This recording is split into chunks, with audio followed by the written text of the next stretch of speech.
বললে এক কাপ মাপা চালের ভাত, কাপে করে তোর বউকে বলবি এক কাপ মেপে নিবে চালটা, সেই চালের যতটুকু ভাত হবে প্লেটে অতটুকু ভাত দিবি।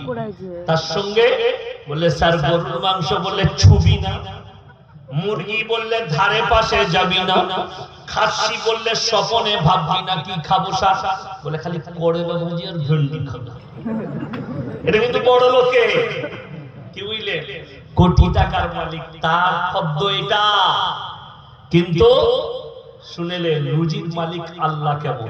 হযরতে মারিয়ামকে জাকারিয়া বলছেন ক্বালা ইয়া মারইয়ামু আন্না লাকি হাযা, ওগো মারইয়াম এত সুন্দর ভালো মন্দ খাবার দাবার কোথা থেকে পাচ্ছ? হযরতে মারইয়াম উত্তর দিচ্ছেন ক্বালাত ওয়া মিন ইনদিল্লাহ ইন্নাল্লাহা ইয়ারযুকু মান ইয়াশাউ বিগাইরি হিসাব। আল্লাহ যাকে ভালোবাসে, আল্লাহ যাকে পছন্দ করেন তাকে বেশুমার রিজক দান করেন। কেমন করে দেব, কোথা থেকে দেব, আমি আল্লাহ ছাড়া পৃথিবীর কেউ জানে না।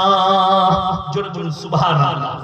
আমি আল্লাহর রুজি দান করি, কোথা থেকে দেব? আজকে সবথেকে সমস্যা দাঁড়িয়েছে আপনার কাছে দ্বীনি শিক্ষা না থাকার কারণে বেঈমান কাফেরের কথা শুনে অনেক মুসলমান কত বড় পাপ করছে জানেন? যে পাপের ক্ষমা আছে কিনা সন্দেহ আছে। সেই মারাত্মক পাপ কি? একটা বাচ্চা বাড়িতে আছে, স্ত্রীর পেটে আরেকটা বাচ্চা চলে এসেছে, ডাক্তারের কাছে গিয়ে বলছে ওষুধ দিয়ে ইনজেকশন দিয়ে গলিয়ে দাও, এই বাচ্চা নেব না। তাকে বাড়ির মা বাপ বলছে হ্যাঁ রে বাচ্চা নষ্ট করবি কেন? বলছে খাওয়াবো কি করে, মানুষ করব কি করে, হাই হাই নেমো হারাম।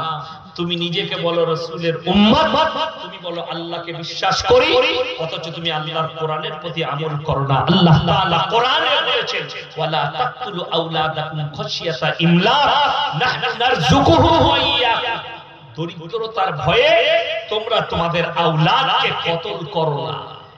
দরিদ্রতার ভয়ে আওলাদ। আমি দেওবন্দের উস্তাদ মুহতারাম হযরত মাওলানা ইউসুফ সাহেব সাউদীকে জিজ্ঞেস করেছিলাম ফোন করে, আমার কাছে একজন ভদ্র মহিলার ফোন এসেছিল, আমি তাকে উত্তর দিতে পারিনি। मां का पेट में कत्ल करता, दवाई देकर इंजेक्शन देकर, इसके लिए माफी के रास्ता कौन सा है? तो আমাকে বললে भाई अगर बेवजह किसी को तुम मर्डर कर दो तो उसके लिए माफी होगी।